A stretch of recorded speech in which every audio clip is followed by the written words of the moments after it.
మీ పేరు సార్? మా పేరు ప్రసాద్ సార్. ఎక్కడి నుంచి వచ్చారు మీరు? Zaheerabad, Zaheerabad, Sangareddy district, village Chintalagatta, Kohir mandal. కోహిర్ మండల్. కోహిర్ మండల్. ఏ పంటలు వేస్తారు ఎక్కువ మీరు? మా దగ్గర ఆలుగడ్డ, అల్లం, ఉల్లిగడ్డ ఇట్లా వేస్తాం సార్. అంటే వెజిటేబుల్స్ మీరేం వేస్తారు ఎక్కువ?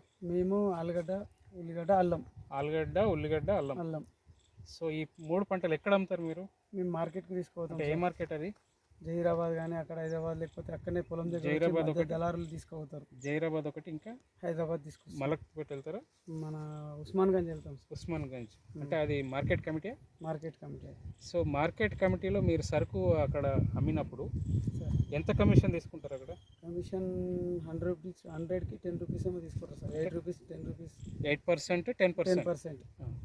సో అది ఏ పట్టి మీద ఇస్తారు వాళ్ళు? తక్కుపట్టి మీకు తెలుసా? సత్పట్టి అంటే పట్టి ఇస్తారు సార్. తక్కుపట్టి తత్పట్టి మీకు తెలుసా?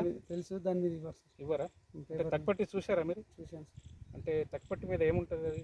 దాని మీద మొత్తం గవర్నమెంట్ ఉంటాయి సార్. గవర్నమెంట్ రేటు చెక్ ఉంటుంది. చెక్ ఉంటుంది. 3 సింహాల గుర్తు. అవును ఉంటుంది. అది ఎప్పుడైనా ఇచ్చారా మీకు? అది ఇప్పుడు ఇవ్వలేదు సార్. అంటే మీ ఇంట్లో ఒకటి ఉందా? లేదు సార్.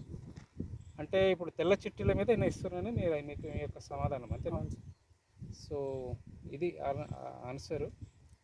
సో తక్కుపట్టి మీద అయితే కేంద్ర ప్రభుత్వ నియమాలు అంటే మార్కెటింగ్ రెగ్యులేషన్ యాక్ట్ ప్రకారం 4% కమిషన్ తీసుకోవాల్సి ఉంటుంది. తక్కుపట్టిని పక్కన పెడితే ఇష్టం ఉన్నంత కమిషన్ తీసుకోవచ్చు. అవును సార్. సో దీనివల్ల నష్టం ఉందంటారేమో? నష్టం ఉంటుంది సార్. Okay, thank you.